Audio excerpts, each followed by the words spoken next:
데일리 브리핑.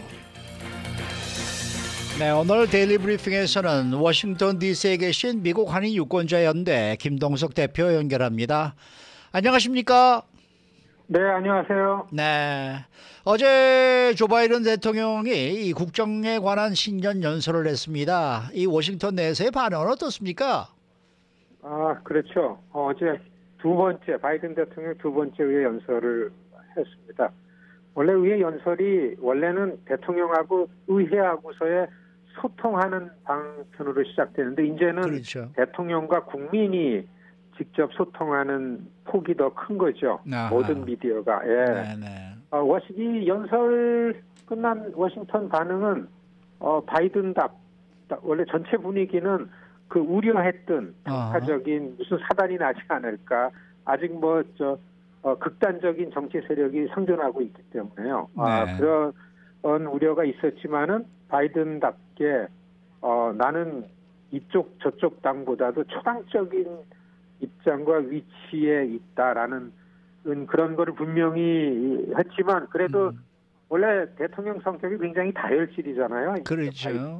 네, 스스로 흥분하는 게 있는데 네. 초당적인 주제를 얘기할 때 막 그 톤도 높아지고 거친 단어도 쓰고 막 그런 면이 보였지만은 불과 트럼프 때 그 낸시 펠로시가 막 연설문 찍고 막 그런 장소잖아요. 그렇죠. 네, 다수당이 바뀌고 의장이 바뀐 다음에 하는 것 중에서 그래도 좀 차분하지만 초당적인 주제를 가지고 새 의장 그다음에 그 공화당 대표 있잖아요. 상원. 네네. 코넬을 띄워주더라고요. 역사적으로 가장 오랫동안 상원 대표를 하는 사람이다 이렇게 얘기를 하니까 박수를 치는데 그게 사실 어떻게 보면 좋은 칭찬 아닌데 그렇죠. 바뀌어줘야 돼.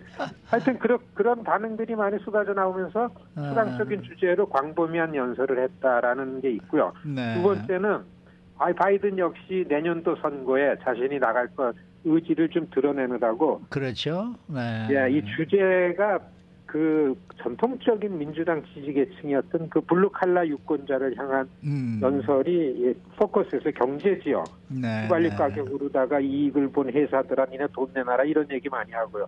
빅오일 컴퍼니를 향한 게 있고 그다음에 이렇게 어려운데 의약품 가격은 생산 단가에 비하면 계속 높아지는데 이거 부분 했죠. 그다음에 빅테크들이 미국 시민들의 정보를 너무 많이 갖고 있는 거가 위험하다.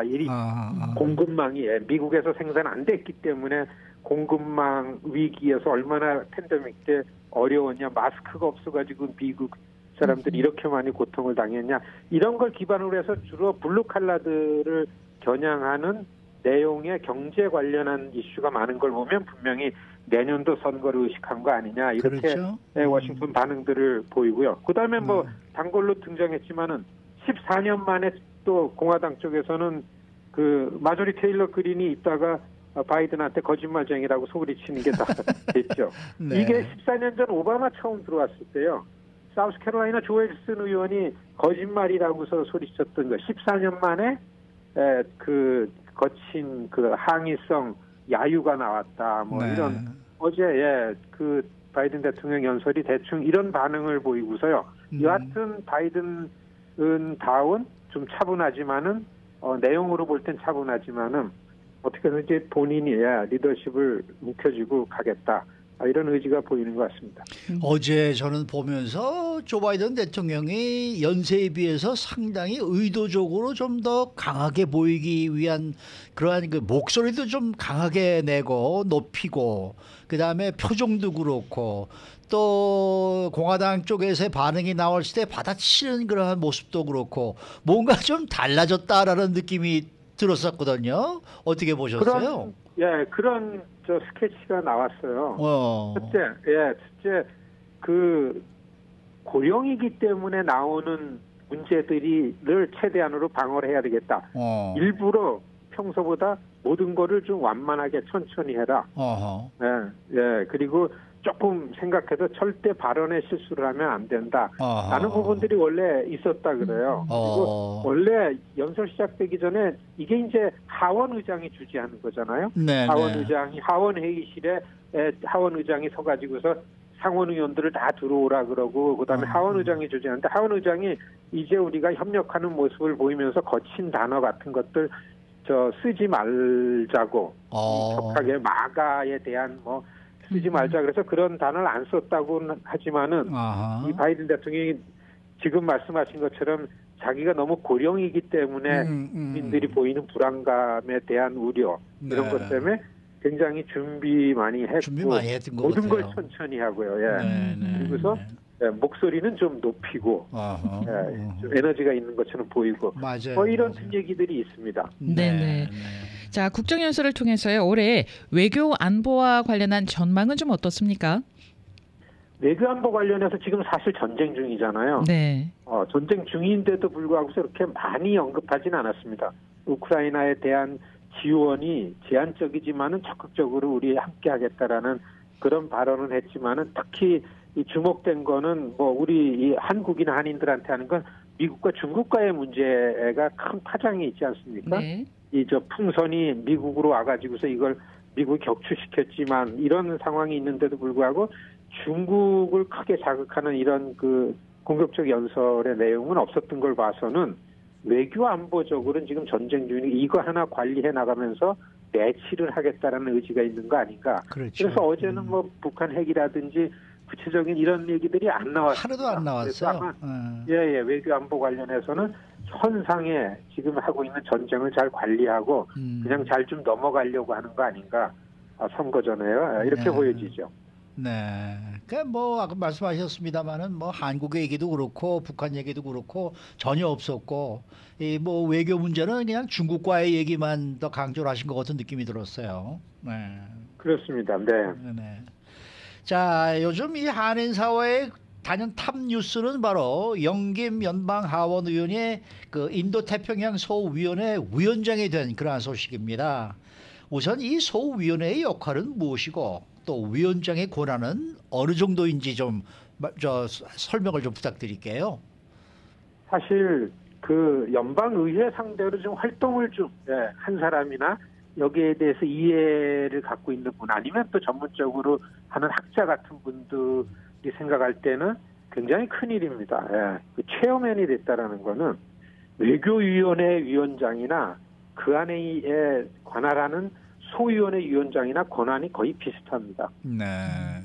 이제 인도 태평양 소위원회잖아요. 사실 이게 아시아 태평양 소위원회로 있다가 이번 회기서부터 인도 태평양 지역이 확대됐습니다. 이게 뭐냐면 인도, 중국, 일본, 한국, 대만, 필리핀 이 지금 피보트 아시아잖아요. 그렇죠. 미국의 외교 안보의 핵심 축이 아시아로 왔는데 이 지역을 관할한다라는 거는 그리고 외교위원회에서도요. 이 지역을 관할하는 이 인도 태평양 소위원장의 손을 거치지 않고서는 풀커미티라고 그러죠. 외교위원회에서 다루지를 않습니다. 저는 한 20년 연방의회 활동하면서 북한 문제라든지 한미 관계라든지 아니면 위안부 결의안이라든지 뭐 비자 웨이 프로 모든 FTA라든지 모든 걸 갖고 하면 일단은 외교위에서 검토를 좀 받는데 바로 이 아시아 태평양 소위원회 지금 인도 태평양 소위원회에서 검토를 받아요. 위원장이 이거에 대한 의견이 어떤가. 그리고 위원장이 이거에 대해서 의지가 있는가. 어떤 능력이 있는가 이거에 대해서 얼마나 전문적인 견해를 갖고 있는가라는 것이 다 검토돼야 되기 때문에 이게 다 서브커미티 체어입니다. 그러니까 인도 태평양 소위원장이죠. 그리고 위원장이기 때문에 예산을 마음대로 써요. 네. 얼마든지 한국을 방문하죠. 그리고 청문회를 예산이 드는 청문회를 얼마든지 하는 거죠. 그렇기 때문에 사실 보면은 많은 그 하원에 435명 의원이 있는데 이 의원들의 목표가 일단은 이런 체어가 되는 겁니다. 이 사단장이죠. 분위로 보면. 예산을 쓸 수 있고서 증인들을 청문회 증인들을 이 셀렉트할 수 있는 권한이 다 있기 때문에 그렇기 때문에 이 의회를 아는 사람들이 이 영팀의원의 인도태평양 소위원장이 됐다라는 거는 대선 의원이 벌써 의회 내에 그 리더십을 갖게 되는 걸로다가 비춰지기 때문에 굉장히 큰 뉴스입니다. 이거는 제가 생각할 때는 영킴 의원이 20여 년 이상 주로 외교위에서의 보좌관으로 활동한 전문 경력 이런 게 인정받았다라는 거하고 두 번째는 아시아 관련해서는 아시안을 서브커미티 체어로 앉히는 공화당 쪽의 의도, 이 영킴 의원에 대한 신뢰와 지도부에서 이분에 대해서 갖고 있는 인식 같은 것이 여기서 보이는 거죠. 네. 너무 중요하잖아요, 중국. 네. 네, 그렇기 때문에 인도 태평양 소위원회 위원장 하면 앞으로 모든 아시아에 관련한 의회에서의 논의의 시작과 끝은 영킴 의원 손안에 있다 해도 틀린 말이 아닐 정도로 이 위원장이 권한이 있고 역할이 큰 겁니다. 그러면 말입니다. 한인의원의 인도태평양 소위원회 위원장의 의미는 어떻게 부여를 할 수 있고 그리고 또 어떤 기대를 하면 좋을까요? 말씀드린 것처럼 재선의 의원인데도 불구하고 인정받는다라는 한인들의 정치적인 힘이라는 게 여기서 보이죠. 네. 다만 한국이 아직 분단 국가잖아요. 다음에 핵 문제 나오고 미국에 있는 한인들 불안하게 하잖아요. 저는 영킴 의원이 위원장 되면서 어떤 생각이 드나 하면은 저는 한때 화가 났던 적이 있습니다. 왜냐하면요. 유엔 사무총장 10년을 했습니다. 한국 사무총장이. 평화를 위해서 북한을 방문을 한 번도 안 하시더라고요. 10년 동안. 그 이전에 북한이 유엔 회원국이 아니었을 때도 거기가 전쟁 우려가 있기 때문에 갈리 사무총장이나 그 전에 사무총장이 그래도 회원국이 아닌데도 북한을 방문했었는데 물론 미국 눈치를 본다 하지만 반기문 총장께서 10년 동안 북한을 방문 안 하는 것에 관해서 분단국가 출신 밖에서 사는 사람으로서 굉장히 불만도 있고 화가 났었는데 만일에 영킴 위원장께서 아테소 위원장에 있으면서 한반도 평화라는 의지를 갖고 있으면 물론 관점과 입장과 주장이나 방식이 다르겠지만은 대개 의원들은 결행을 합니다. 방문을요. 그게요. 1980년대 우리 앵커분 기억나세요? 스티브 솔라즈 유명하죠. 이분이 아테소 위원장 할 때 비밀리에 방북을 해서 80년에 북한을 가가지고 함흥에서 김일성과 회담해서 김일성이 미국하고 관계를 맺길 원한다라는 사인을 갖고 와가지고 카터 대통령한테 전하잖아요. 네, 맞아요. 카터 대통령이 이게 단초가 돼서 나중에 90년대 와서 전직 대통령 입장으로 전쟁 위기가 되니까 그러한 거를 가지고 기억을 하면서 김일성을 만나러 가는 단초를 제공하고 1990년에 게리 에커맨이라고 생각나실 거예요. 네. 판문점에서 헬기가 떨어져 가지고서 북한 조종사 구하러 들어간 게 아테소 위원장이고 그분이 최초로 한국전쟁 이후에 평양에 갔다가 도보루다 DMZ를 판문점을 걸어서 내려온 걸로 유명합니다. 그렇게 그런 평화의 길을 대화의 길을 깨는 거죠. 아시겠지만 2007년도 애니팔레바멘가 아테소 위원장이서 사마 출신. 쫙 하면은 LA 가서 LA 동포들이 후원해 해주고 하면서 이분이 나서가지고서 위안부 결의안을 통과시킵니다. 마이크 혼다 의원은 상정을 시켰지만 아테소 위원장이 2007년 2월 15일 날 김근저 이용수 할머니 얀 할머니를 모시고 청문회를 개최합니다. 예산을 쓰고 권한이 있으니까 청문회를 해가지고서 그 아시아 여성들이 일본 전쟁 때 했다라는 거를 미국 일반 시민사회 폭로가 되는 거죠. 미디어를 움직이죠. 그게 아테소 위원장이 할 수 있는 게 이런 권한이기 때문에 영킴 의원이 됐다라는 거는 한반도 평화, 한인 사회를 위해서는 굉장한 의미가 있다. 이런 설명이 가능한 거죠.